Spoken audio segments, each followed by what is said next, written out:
This is a nice dress. I'm going to get it for Aurelia.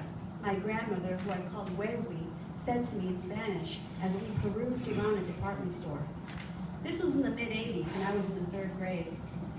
Huehui grabbed the dress and headed to the cashier. I trailed behind her. The smell of her soft floral perfume puffed around us. She turned to me just as we were about to pay and whispered, "She can use it one day for her funeral." And so it begins, that morbid, humorous, terrifying fascination I've had all of my life with death. Even though my tia Aurelia was perfectly healthy that day, my grandmother thought that cotton blue dress was pretty enough for her to be buried in one day. Where we embraced death as if it were a family friend coming over for tacos and cabrito. Death's beauty, the mystery, the dark pain, all had poetic purpose to her. I thought of this as I stood hovering over her hospital bed 15 years later, staring at her round face and chestnut eyes. Her body was breaking down. I could smell the rot of it seeping through her pores. I traced the lines on her arms, cracked like bunched up parchment. No doubt, no, this wasn't my grandmother that was leaving her body. This was a soulmate, and I knew I would be lost without her. I was a little girl running around with my cousins when I noticed that my leg was cold and wet. I was born with a birth defect that affected my bladder, and sometimes accidents just happened. This accident was horrifying, and I balled up into my grandmother's living room corner and I dug my head into my hands. I was so ashamed, and I didn't want my cousins to know what I did. Huehui spotted me and asked me what was wrong. She noticed my stain and pulled me away. She locked the door in her bathroom and bathed me. She told me not to cry because sometimes things just happen. The first time I had to change my grandmother's diaper, she was lying in her hospital bed, tucked into the same corner of her living room where I had wept so many years before. Her cirrhosis and congestive heart failure were now limiting her every movement. No one was around that day. Her voice was fearful and frantic as she pleaded with me that she could wait for my mom to come home for work or my grandfather to come home from the store. I just caressed her cheek and said to her, "Hey, it's my turn now. I'll take care of you." And so I removed her adult diaper and she wept, just as I had wept all those years before.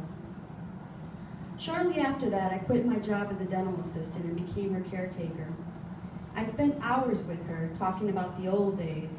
She often talked about her father and how a jealous neighbor tragically killed him when she was just 13 years old. She said to me once, "My father, he appeared to me, after he died. I was getting water up in the river and I saw him. I wasn't scared, Mika. He asked me if we were doing okay, and I said we were fine, and then he just disappeared." 2 days before Huehui died, we were at a hospital on the north side of Chicago.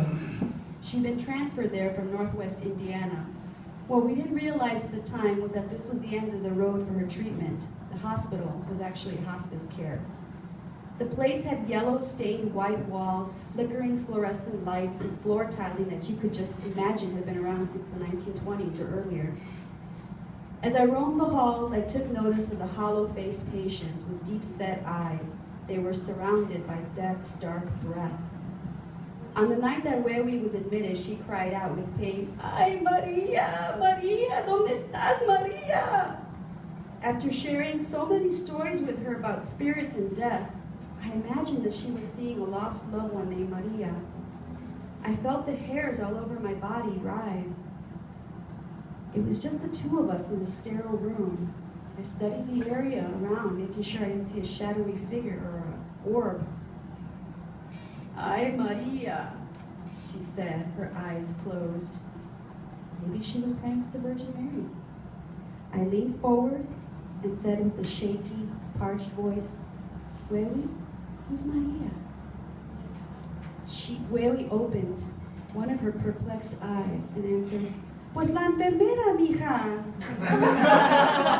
Oh, right. It was her nurse's name, Maria. Of Before her death, Huewi and I listened to old corridos.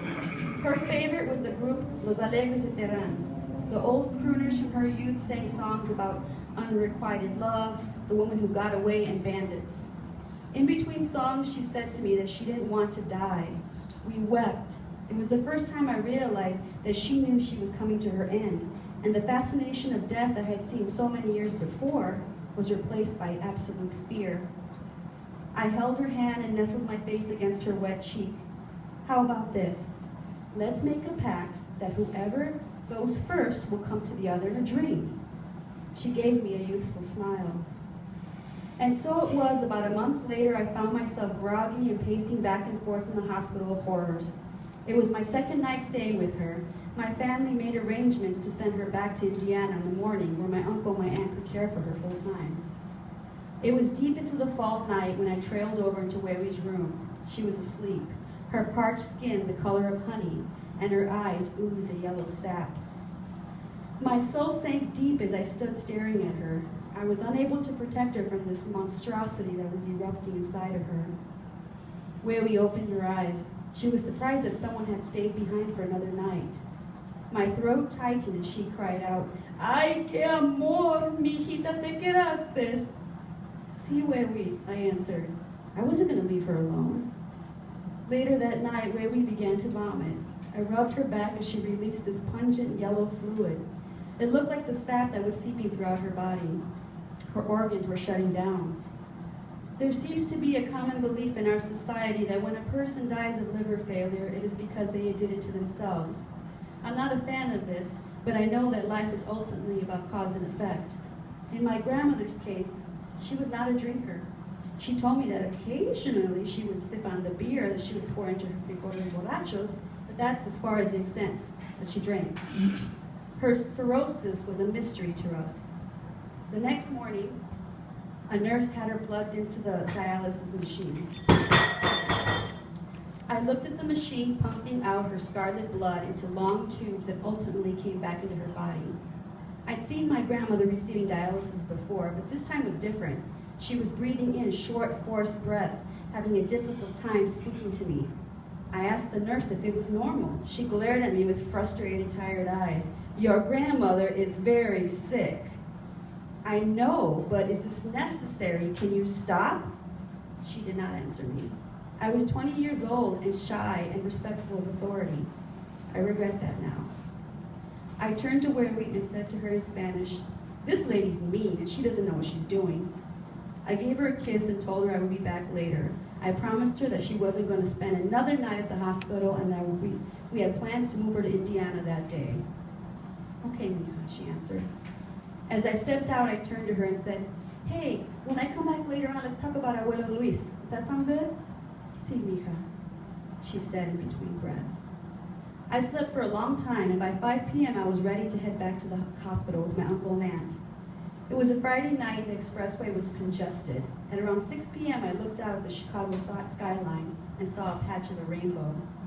I thought it was interesting since it was a beautiful autumn day with no rain. I pointed it out to my relatives, and that is when I felt a cold in my heart. Huewi taught me to view symbols as connections to the spiritual world. This was no random rainbow. Less than 10 minutes later, we were in the hospital where we were directed by staff to the family waiting room. It was there that I saw my grandfather and my grandmother's brother sitting with their head to their hands. "No," I cried. "No!" My grandfather stood up and put his arms around me and said, "Ya se nos fue la Huewi, mija." "No!" I cried again. She was gone. We found out later on that she died just as we entered the hospital. I wanted to be with her as she made her exit into the great unknown. On the night of my grandmother's death, she came to me in a dream and showed me what it felt like to cross over. It was deep into the night, and everyone within my parents' house could be heard weeping, aching with sorrow. She was gone.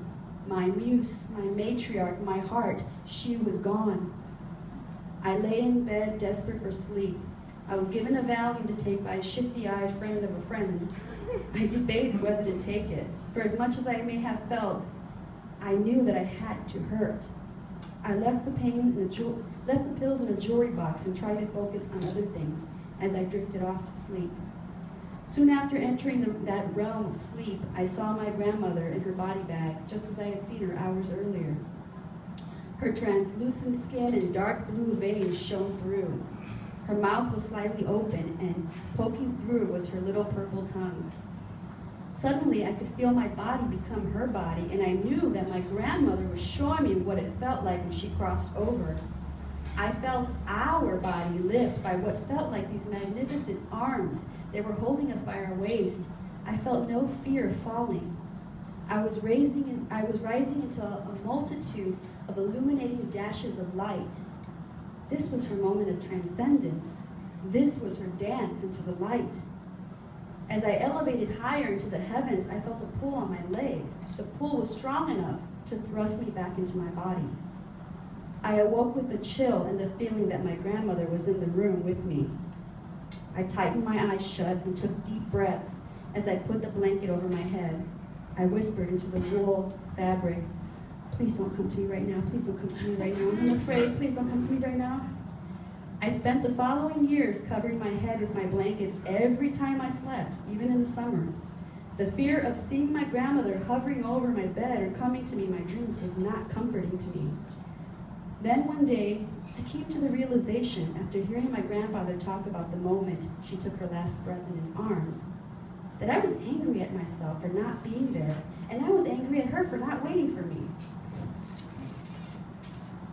The feeling was something that was buried deep down into my subconscious. We were like two best friends. Why couldn't she wait for me to be there with her?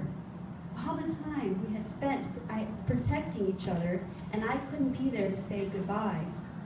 Soon after that realization, I lay in bed, in between the twilight of sleep and wake, when I saw my grandmother standing near a river. She looked so healthy. The yellow sap that had plagued her in her final days gone. The shedding of her physical body hadn't ended our deep connection with one another.